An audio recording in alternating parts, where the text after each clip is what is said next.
Hello YouTube, welcome back to my shop. After the first shop tour I gave you, I kind of wanted to come back and give you a little bit of an update on how it's going in the shop. I told you last time that there's quite a bit of shop furniture gonna move in and the big lathe as well, which is now here, so I'm gonna show you that. Maybe give you a couple little snippets of how we moved the big lathe. It was quite the task. The beast weighs about a metric ton.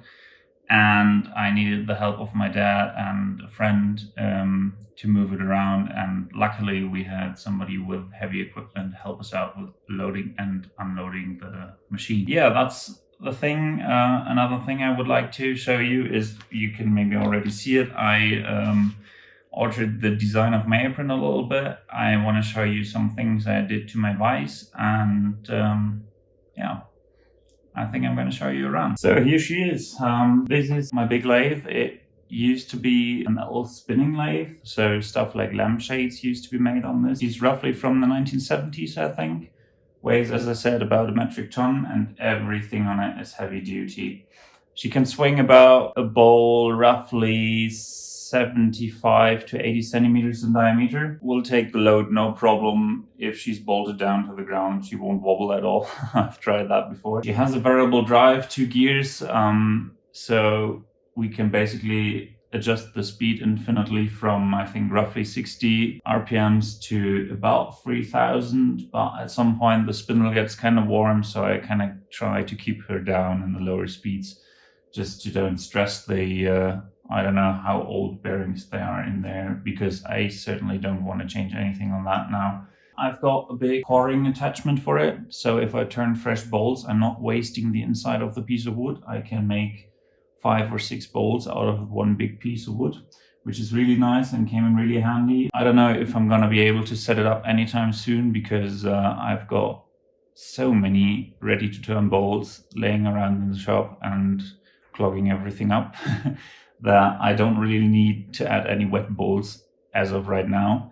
But eventually I hope I will be able to go back to turning wet wood. As you can see, she's not really ready for use right now. She needs to be leveled a bit more. And also there's no 3-phase power yet back in this corner of the shop. I've managed to get 3-phase power from the neighbors for now until I get my own electrics sorted out. Yep, she will be up and running soon. Hey guys, Mike from the editing room here. I noticed how small the lathe looks behind me, so I've added this clip in from my dad and a friend moving the big lathe into its place. It's really a beast, trust me. So another thing we brought from Bavaria is my woodworking bench. It's a German style Woodbank, I think we call them. I don't know if that translates well into English, but it's the classic German design for woodworking benches. It's a rather small one. I think it was originally designed for children, but as you can see, it kind of fits my height now really well. I can use it for all kinds of stuff. I've tried my hands on hand planing on here, but unfortunately I'm rather wobbly in my wheelchair right now, so I can't really lean onto a plane, which I would need to do for planes to really work. I kind of can plane one-handed. But yeah, that's not the best thing. I'm trying to teach my girlfriend how this works so she can plane stuff for us. Other than that, it comes in really handy for sawing, for chiseling, all kinds of work that you would do on a woodworking bench. So another really nice thing that we brought in from Bavaria is this workbench. I had it in the old shop as well. It's one of the industrial workbenches. I don't know who made it, but it's really sturdy, really heavy duty. And I've got 2 vices on it, one very big one. It's, I think, 150 millimeters in jaw width, and it weighs about, I don't know, 70, 80 kilograms. And I've got this tiny vise on it, which is really handy for me for all kinds of small work. I use it a ton. It's actually my go-to vise. Well, it's really nice to have the option to go to a big vise if I ever need to. I've made aluminum jaws for these guys in the past, so I don't mar up my work, which is really handy. I hated those serrated steel jaws that will always leave imprints, and then you have those fiddly aluminum soft jaws that always fall off, and that was crap. So I made these. It does have a couple drawers for all my hand tools on it. And as you can see, a nice cutout, which I can fit my legs into so I can actually reach the back of the bench. One thing I did change on these vices is I made this little thimble on there, which is there to lock out the cross movement of the handle here. Because if I don't do it, it's really nice to be able to spin the vices really quick like that.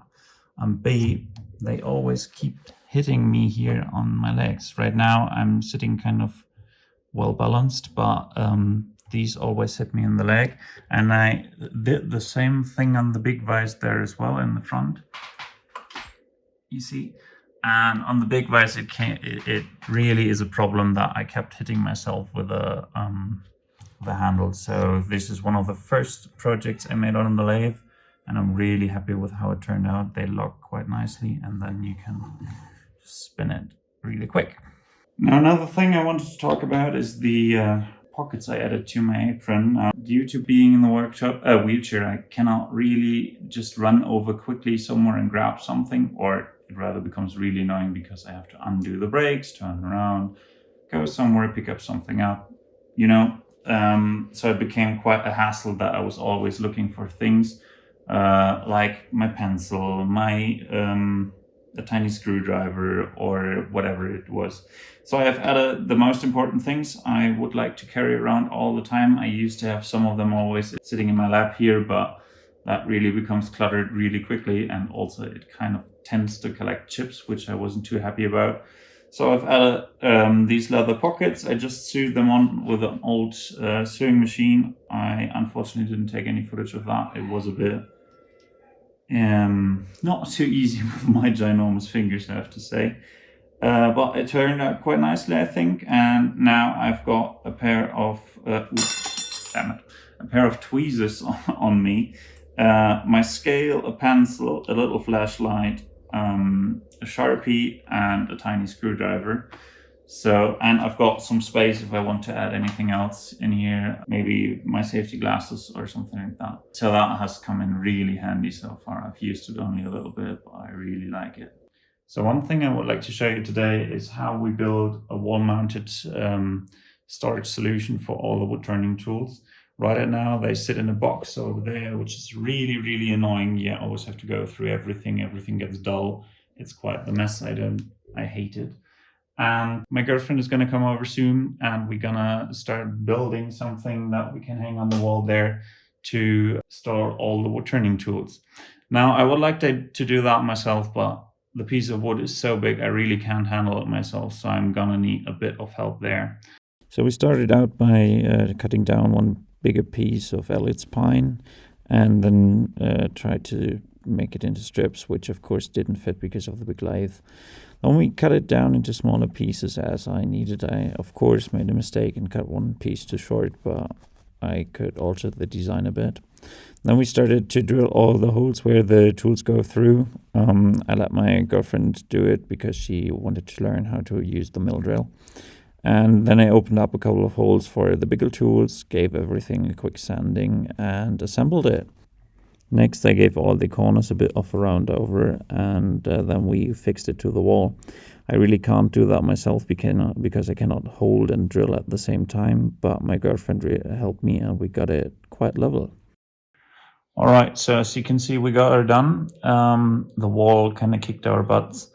This wall is terrible. We haven't had any luck getting anything fixed into it. It is just a mess. But it is hanging for now. I hope it stays where it is. Thank you very much for watching. I hope you like what you saw, and if you do so, please leave me a like. Feel free to comment and give me a subscribe.